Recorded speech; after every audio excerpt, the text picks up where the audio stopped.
ба номи худованди бахшандаи меҳрубон. муҳтарам ҷамоат, имшом барои шумо дар бораи сабр ва таваккали ҳазрати нӯҳ алайҳиссалом қисса хоҳам кард иншоаллоҳ. қиссаи ҳазрати нӯҳ алайҳиссалом имон, сабр ва баъд аз як муҷодалаи боғайратона оромиш ва умедро барои мардум меомӯзонад. муҳтарам ҷамоат, пеш аз ҳазрати нӯҳ алайҳиссалом инсонҳо аз рӯи нафси бад пешрафта, аз роҳи дуруст канор рафта ба будҳо таъзим мекарданд. сарватмандон мисли коинони маъбади Омун дар пушти будҳо пинҳон шуда, хоҳишоти худро мисли имон таҷаллӣ дода мардумро фиреб мекарданд ва онҳоро барои худ ғулом ва хизматгор қарор доданд. ба ин бадахлоқҳо нигаред! будҳои онҳоро гирифта ба сарашон шикастан лозим.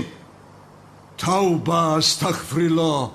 муҳтарам ҷамоат, мардум мувофиқи хостаи ин гурӯҳ зиндагӣ мекарданд. худованд ба инсонҳое ки аз ҳад гузарониданд ва ба будҳо саҷда мекарданд ба мақсади хотиррасон кардани офаринишашон ба ҳазрати нӯҳ алайҳиссалом пайғамбарӣ насиб кард. ҳазрати нӯҳ мардумро ба роҳи дуруст даъват карда ва ба худованди якто имон оварданро омӯхт.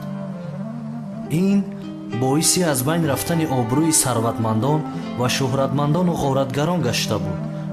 аз ҳамин сабаб он коинони маъбадҳо бо ҳазрати нӯҳ ҷанги бузургро шурӯъ карданд. ба инҳо нигоҳ куна, нисбати ҳазрати нӯҳ ин кор равост магар шумо дин ва имон надоред. муҳтарам ҷамоат, ҳазрати нӯҳро сиёҳ карданд, аз мардум дур карданд ва барои ӯро дар назди одамҳо хор карданд ва мисли як ҷодугар нишон доданд. ӯро ҳамчун одами девона ки ӯ девона набуд ба мардум муаррифӣ карданд. ҳазрати нӯҳ бошад солҳо аз ин кор даст накашида, хаста нашуда инсонҳоро барои ҳақ даъват мекард. бо мурури замон қавм бо гурӯҳҳо ҷудо шуданд ва сарватмандону дороён нӯҳ алайҳиссаломро ба куштан таҳдид мекарданд. ҳазрати нӯҳ алайҳиссалом пир шуда буд, хаста шуда буд, дигар қуввате надошт ки тоқат кунад ва ҳазрати нӯҳ алайҳиссалом ба худованд паноҳ бурда ва чунин дуо кард: эй худованд, дар баробари фитнаву фасоди инҳо маро ёрӣ кун. ҳукмро байни ман ва онҳо худат бибарор. ба ман ва муъминҳое ки ба ту имон доранд ёрӣ бирасон. чунин дуо кард. муҳтарам ҷамоат, дар қуръони карим худованди таоло ба дуои ҳазрати нӯҳ алайҳиссалом чунин ҷавоб гардонидааст: ғайр аз касоне ки аз қавми ту ба ту имон оварданд, дигар ҳеҷ кас имон намеорад. ба корҳои кардаи онҳо ғамгин мабош. бо амр ва кӯмаки мо дар баландии кӯҳ як киштие бисоз. муҳтарам ҷамоат, бинед, худованди таоло ба нӯҳ алайҳиссалом амр кард ки киштӣ бисозад, чунки тӯфоне ки барои нобудии золимон буд наздик шуда буд. нӯҳ алайҳиссалом ба киштисозӣ ки шурӯъ кард, қавмаш омада ӯро ҳамеша мазоқу масхара карда бо ҳам механдиданд. ин киштӣ дар болои кӯҳ чӣ кор мекунад? магар ақлатро хӯрдаӣ? обҳо чӣ хел ба боло меравад? охир ту пайғамбар будӣ, омада чӯбтарос шудӣ магар? чунин суханҳо мегуфтанд. ҳазрати нӯҳ алайҳиссалом ба ҳеҷ кас гӯш намедод ва иншооти киштиро мувофиқи амри худо итоат карда идома дода месохт.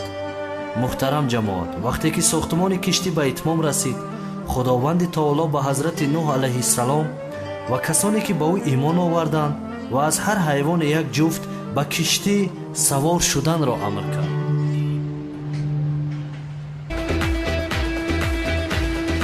ҳазрати нӯҳ ва ёронаш дар киштӣ мунтазир буданд ки яку якбора як шамол шуд. осмон торик шуд, абрҳо ба ҳар тараф пароканда шуданд. аз осмони торик садои раъду барқ меомад. ҳамаро ваҳшат фаро гирифта буд. аз осмон қатраҳои борон меборид. аз замин обҳо баромада аз ҳама тараф обҳо баланд шудан гирифтанд. муҳтарам ҷамоат, нафароне ки куфр варзидан ба кӯҳҳо баромаданд, вале ҳеҷ чиз фоида накард. ҳазрати нӯҳ ва ёронаш ки дар киштӣ буданд дар амну амон буданд. обҳо баланд шудан мегирифтанд ва киштӣ болои об баромада шино карданро оғоз кард. хуб шуд ба шумо кофирҳо. ҳазрати нӯҳ чанд бор шуморо огоҳ кард. агар ӯро гӯш мекардед, ин ба саратон намеомад. тамом.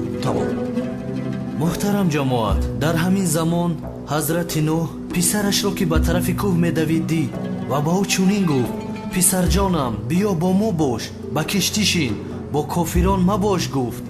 писари ҳазрати нӯҳ ба падараш гуфт ки ман ба кӯҳ мебароям, кӯҳ маро азоб наҷот медиҳад.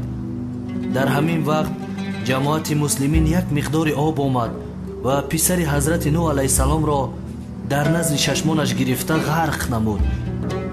ин ҳодиса дар назди чашмони ҳазрати нӯҳ алайҳиссалом рух дод. бародарони азиз, аз ин қисса панде ки бояд гирем, дарси равшан аз ҷониби худо аст. инсон гарчанде писари пайғамбар ҳам бошад, ба худованди таоло имон наорад, қадре надорад.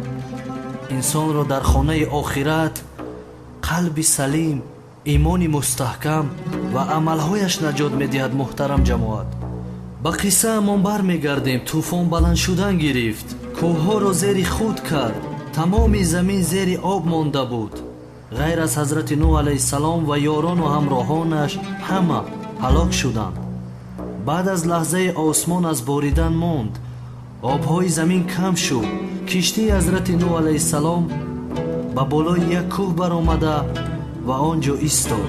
қавми ҳазрати нӯҳ алайҳиссалом ки ба ӯ имон оварданд гурусна шуда буданд. дар болои кӯҳ барои хӯрдан чизе набуд. бо амри ҳазрати нӯҳ алайҳиссалом тӯшаҳои гирифтаашонро якҷоя ҷамъ оварда ва аввалин бор дар моҳи ошуро хӯрок хӯрданд. чӣ хеле ки дидед, бародарони ҳамдинам, ҳидоят ва зафар ба амри худои таоло вобастагӣ дорад.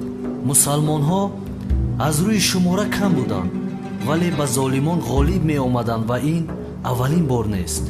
муҳим ин аст ки инсонҳо барои амри худовандро ба ҷо овардан ва ба дигарон расондан ғайрат кунанд. муҳтарам ҷамоат, вазифаи мо ҳақиқатро ба миён гузоштан ва ба рисмони худо чанг задан ва сабр кардан аст. худованд моро низ аз ҷумлаи собирон ва солиҳон қарор диҳад, ҳидоят кунад, мисли ҳазрати нӯҳ алайҳиссалом аз золимону гумроҳон наҷот диҳад. آمین یا رب العالمین. خداوند تعالی دعاهای همه ما را قبول کند. آمین.